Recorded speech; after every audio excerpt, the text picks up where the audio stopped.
Harry and Meghan are, well, they're back at it again because the Defence Secretary is the latest person to weigh in and publicly criticise everybody's favourite prince. Military man Ben Wallace has said that Prince Harry boasting about killing 25 Taliban fighters undermines the nature of the army as a team game. Well, the Duke of Sussex has already received a barrage of criticism for revealing these details and has even been mocked by Taliban leaders. I do actually think there was some element of humour in the fact that Prince Harry managed to unite both the Taliban and ordinary members of the British public in their visceral disdain for him following his release of that book, Spare, or as I'm calling it, Where, as South Park did. Let's get the views of former senior military intelligence officer and co-founder of the Independent Defence Authority. It's Philip Ingram MBE. Thank you very much. It's nice to have some, I would argue, proper near royalty on this show, given the individual that we're about to talk about. But yes, look, Ben Wallace has waded in now, saying that it undermines, Prince Harry boasting about how many Taliban fighters he slotted, has undermined the military. Do you think it has? No, not in the slightest. And Ben Wallace clearly hasn't read the context of it in the book because, Prince Harry put it in the right sort of context. Prince Harry is a sick individual. He's clearly got post-traumatic stress disorder. What he needs is help. He doesn't need this sort of criticism. And for Ben Wallace to put himself in a position where, in effect, he is picking on one veteran, it sort of undermines Ben Wallace's credibility as the Secretary of State for Defence.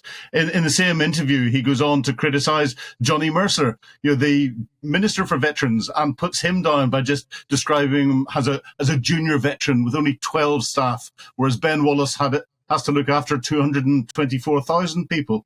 I think that puts Ben Wallace's personality into context rather than Johnny Mercer or Prince Harry. Well, let's take that angle then, actually, because I think a lot of people are a bit bored about talking overtly about Harry, although we will return to him in a second. But in the veterans issue now, I've been banging on about it for a long time. We covered yesterday on this show that Johnny Mercer wants to end veteran homelessness by the end of the year. I think that's a cause we can all get behind.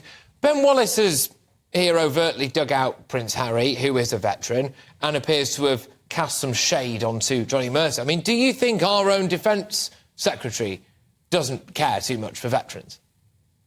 I personally believe he doesn't care too much for veterans because he's not putting all of the effort in. He doesn't really seem to care for people. He is a very, very good statesman-like politician. He's very good in the international stage. He's very good at projecting his image out. But when it comes to marking his report card inside the Minister of Defence, you just have to see debacle after debacle after debacle. You've got the army with its Ajax fighting vehicle that's costing the taxpayer £5.6 billion for nothing being delivered. You've got the Red Arrows and your two pilots having to be sacked, the commanding officer being removed from post, and nothing's happening at the hierarchy of the RAF. You've got HMS Prince of Wales with severe engine problems, all delivered during Ben Wallace's time, and Ben Wallace is sitting there smiling and trying to deflect things by criticising Prince Harry and criticising Johnny Mercer. Hang on a minute. I mean, do you think that maybe you and Prince Harry should team up and call for Ben Wallace to resign? Do you want Ben Wallace to resign? Well, I'd happily team up with Prince Harry and suggest that Ben Wallace actually focuses on doing his job a little bit more internally and looking after the people in defence, because it's quite clear he's not doing that. And part of looking after the people in defence is looking after veterans and making sure that Veterans UK is in a position to look after them, because that comes under his remit.